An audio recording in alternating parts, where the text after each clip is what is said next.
and you will have to answer questions on what you hear. There will be time for you to read the instructions and questions, and you will have a chance to check your work. All the recordings will be played once only. The test is in 4 sections. At the end of the test, you will be given 10 minutes to transfer your answers to an answer sheet. Now turn to Section 1. Section 1. Now you will hear the recording for Section 2. Michael has some trouble at university. Professor Plant is having a talk with him in his office. First, you have some time to look at questions 1 to 5.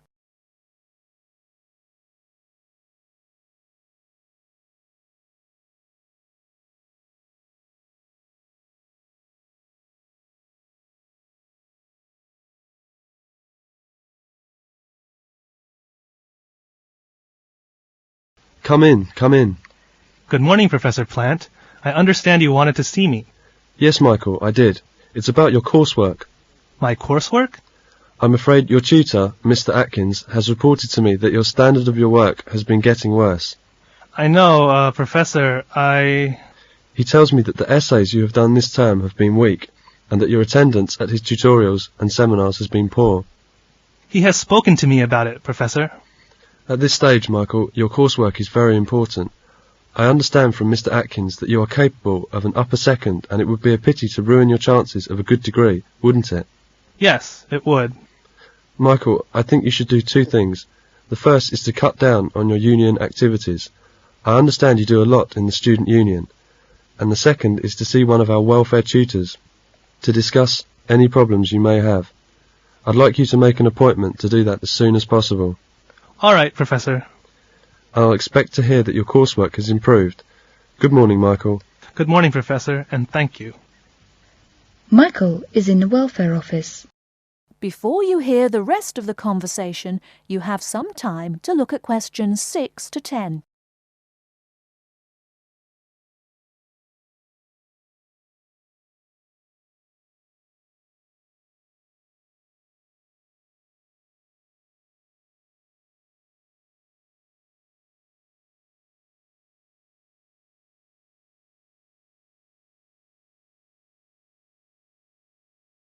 Now listen and answer questions 6 to 10. I hope I'm not late, Miss Baxter. I have an appointment for 11 o'clock. Professor Plant asked me to come. Take a seat, please. My name's Michael Andrews. I'm in my last year. Oh, yes. You're chairman of the Social Science Society, aren't you? That's right. That's one of my problems. It's been taking up too much time. Surely there must be another student who could take over the job. Yes, there is someone, I suppose. There isn't anything else worrying you, is there, Mr. Andrews? Anything personal, I mean? At home? Financial? You needn't feel embarrassed. There may be something I can do to help. I'm in debt. Surely you have a reasonable grant.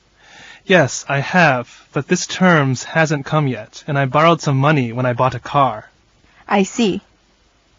Now this person, well, actually he's a friend. Now he wants his money back. That seems natural enough. How much do you owe him? £100. Well, I'm afraid it's against our policy to lend money to students. The only solution seems to be to sell the car. Otherwise, you'll be short of money all term. Yes, I suppose so. In any case, I'll ask your county to send your grant as soon as possible. Thank you very much. Michael is talking to his friend Tessa in the students' coffee bar. Cheer up, Mike. You look really down in the dumps. What's the matter? I've seen the professor this morning and the welfare tutor. They've advised me to resign as chairman of the Social Science Society. Resign? But you've done it so well. Yes, I know, but I can't get through my work, and I've got finals coming up. I intended to work really hard last vacation, but you know what happened. I suppose it is best to resign, Mike. Peter can take over. That's not all. There's a bigger blow. Money, I suppose. Well, I owe Jim £100. What for? The car, was it? You are a fool, Mike. I can't see how an economist can be so silly about money. I'll just have to sell the car. Well, cheer up. You can always use my bike. That is the end of section 1. You now have half a minute to check your answers.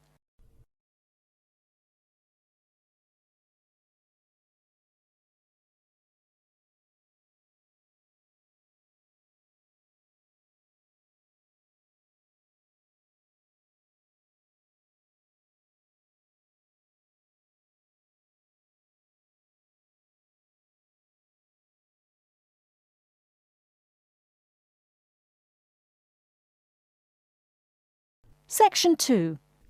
First, you have some time to look at questions 11 to 15.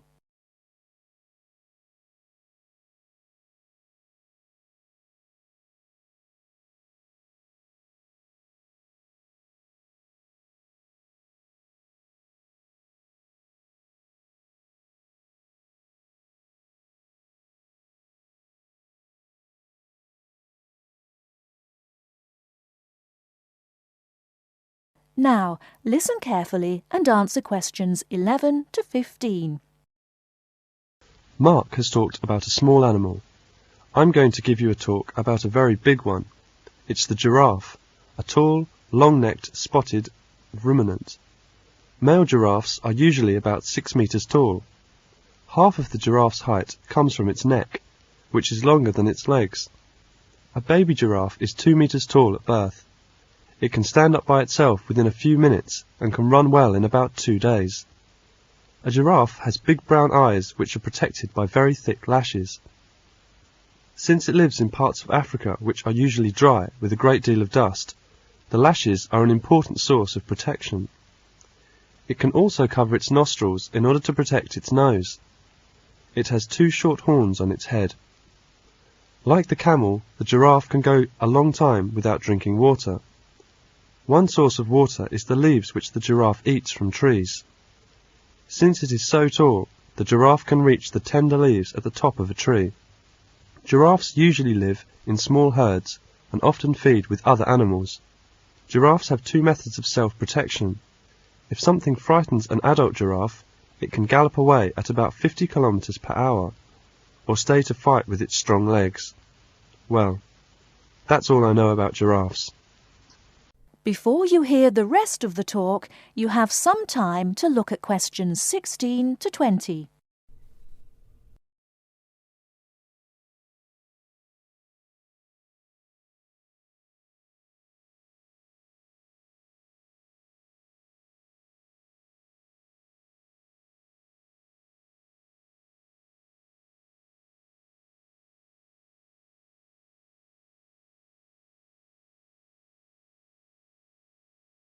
Now listen and answer questions 16 to 20.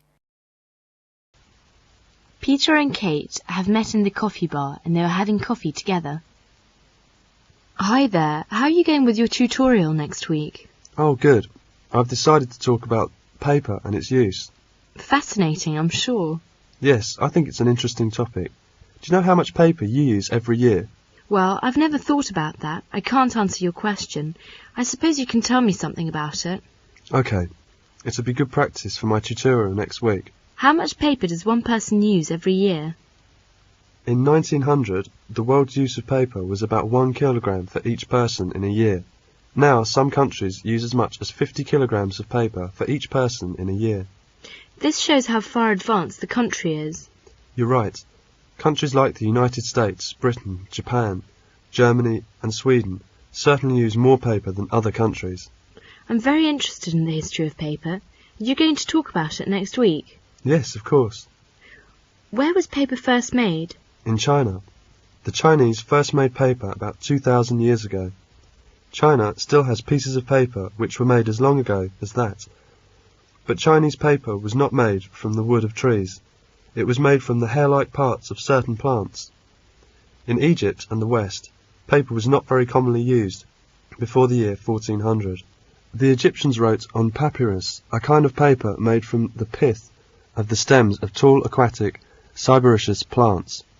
Europeans used parchment for many hundreds of years. What was parchment? Parchment was made from the skin of certain young animals. They were very strong. We have learnt some of the most important facts of European history from records that were kept on parchment.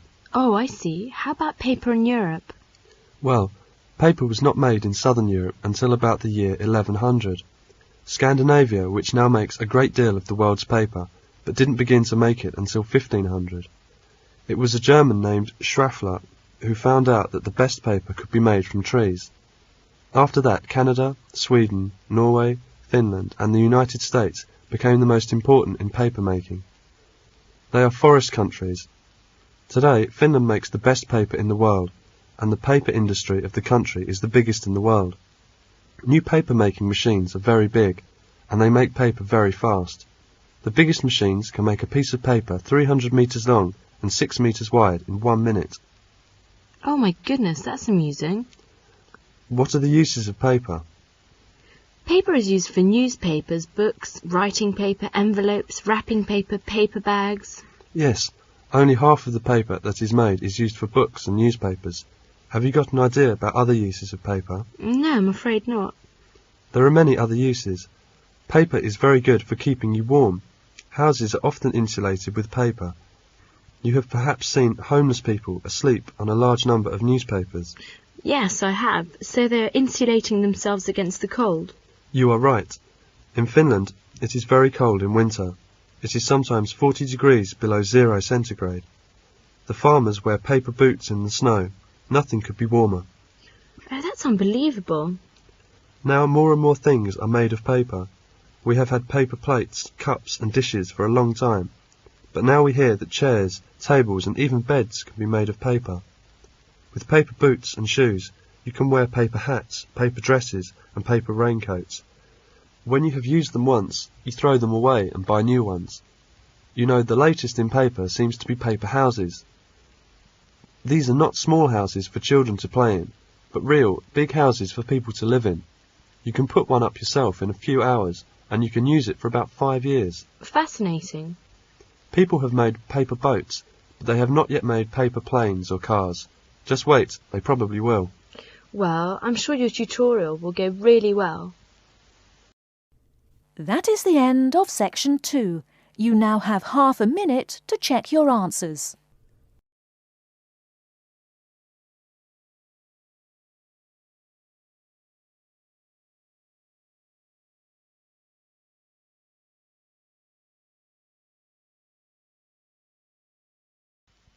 Now turn to section 3. Section 3. In this section, you will hear 2 talks about London's parks and some interesting places. Look at the forms and fill the missing information in the correct boxes. Look at questions 21 to 33. Note the examples that have been done for you.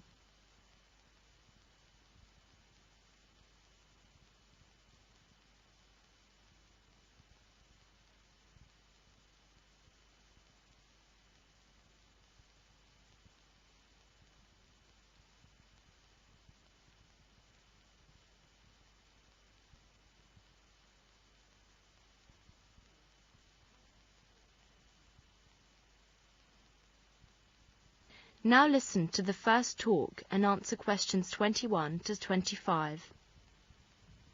Here are some figures for the number of tourists visiting the royal parks. The royal parks are the property of the Crown and were originally the grounds of royal homes or palaces. In central London, these include Hyde Park, originally a hunting forest belonging to Henry VIII. It now consists of 340 acres of trees and grass, intersected by paths, with boating and swimming on the Serpentine Lake, and horse riding in Rotten Row. Hyde Park is one of the most popular attractions. In 1990, almost 20,000 people visited the park. Kensington Gardens are formal gardens covering 274 acres and containing Kensington Palace. There you can visit the Round Pond, the Albert Memorial, and a statue of Peter Pan, the famous fairy tale figure created by Barry. About 10,000 people visited the park in 1990. Regent's Park was also part of Henry VIII's hunting forest in the 16th century. Today it contains the London Zoo, a boating lake, the Regent's Canal, and an open-air theatre. It is one of the most popular attractions, with over 25,000 visitors each year. The number of visitors to Regent's Park increased after a children's zoo was opened, resulting in a sharp rise from 25,000 to 32,000 in 1990. Now listen to the second talk and answer questions 26 to 33. Tick the relevant boxes in each column. First, look at questions 26 to 33.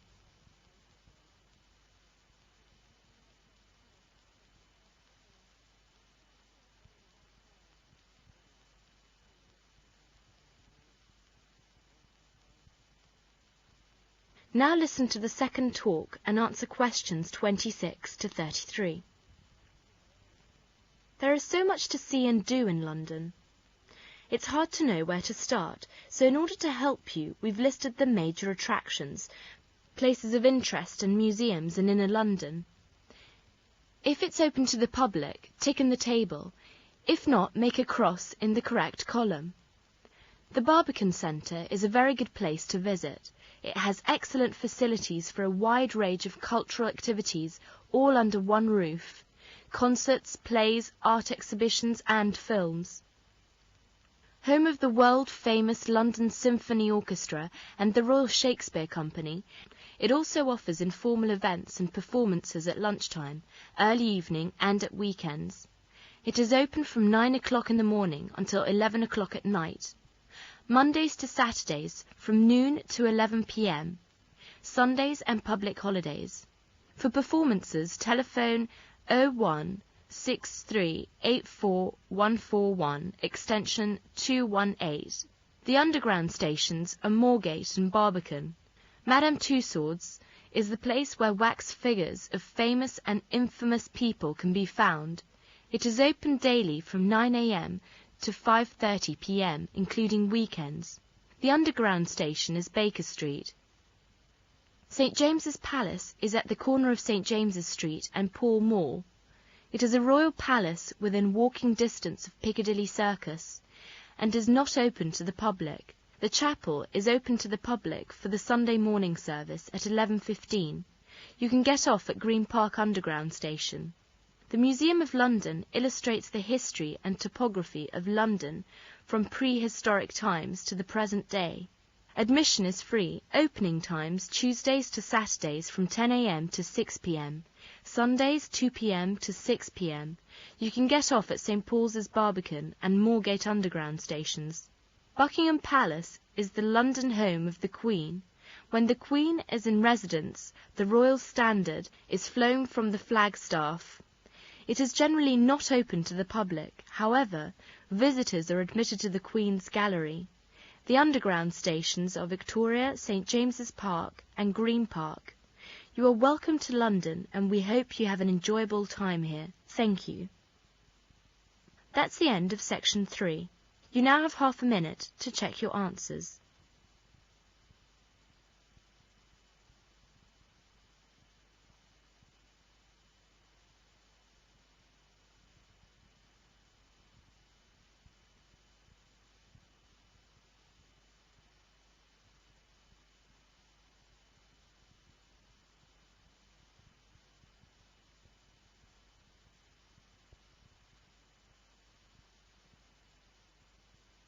Now turn to Section 4.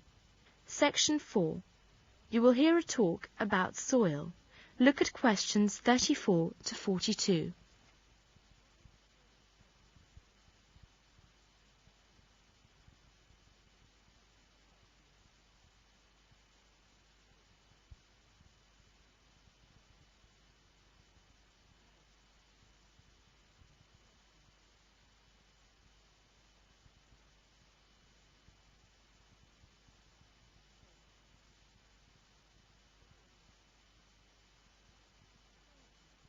Now listen to the talk and answer questions 34 to 42. Hello, and welcome to today's lecture. Today we turn our attention to the soil. As you know, soil is made up of stones, sand, clay and loam. It also contains air and water. Stones are small pieces of rock. They are larger than the other parts of soil. The stones in the soil are of all shapes and sizes. When stones break up, they form grains of sand. The soil on the beach is mainly made up of sand. Since the grains of sand are quite big, there are many large spaces between them. Air is found in most of these spaces. Sometimes water too is found in these spaces, but water can run through these spaces very quickly. When water runs through, the sand becomes dry again. If you pick up some sand between your thumb and your forefinger, you can feel the size of the grains. Clay is made up of very small grains or particles. These particles are so small that we can hardly see them. They lie very close to each other. The spaces between them are very small. They do not contain much air. If you pick up some dry clay, it feels powdery. Wet clay is sticky and dries very slowly. This is because water does not run through it quickly. Clay holds the water back. Loam is a mixture of clay and sand. It also contains humus. Humus is made up of pieces of dead animals and plants. Loam is the best type of soil because it contains air, water and humus. Humus is important for plant growth. It also has many types of salts. Plants use these salts for making food. Loam does not become as dry as sand or as wet as clay. The soil in most gardens is made up of loam. Besides of these things, soil also contains living things. Plants live on the surface of the soil, but their roots are found in the soil. Animals live on the surface of the soil and inside it. Now let us talk about the life in the soil. When you look at the soil in your garden, you may think that there is no life in the soil, but you are wrong. If you examine the soil closely, you will find that there are living things in it. There are many types of animals and plants living in the soil. Some plants and animals living in the soil are so small that we cannot see them. Because of this, we say they are microscopic. Germs, or microbes, are microscopic forms of life. Many germs live in the soil. Some of these germs can cause diseases. Others are useful because they live on dead animals and plants. Besides germs, there are other thread-like plants called algae living in the soil. Microscopic animals called protozoans are also found in the soil. There are many insects living in the soil. Some of them, like white ants and mole crickets, live in the soil throughout their lives. Others only live in the soil when they are adults. Insects, like grasshoppers, dig holes in the soil and lay their eggs in these holes. Many types of ants live in the soil. Some insects which dig into the soil have legs which are specially made for digging. The mole cricket is such an insect. Most of the insects living in the soil eat dead plant parts like dried leaves. Loam is the best soil for them because it contains a lot of dead plant parts. Other animals like centipedes, scorpions and millipedes also live in the soil. Centipedes and scorpions live on other small animals which they kill with their poison. Millipedes live on dead plant remains. All three types of animals are very useful to plant life. Many different types of worms live in the soil. They are earthworms, roundworms, sandworms and flatworms. Rats, moles and rabbits are animals which they make their homes in the soil also. We'll discuss these animals in our next talk. Thank you. That is the end of section 4. You now have half a minute to check your answers.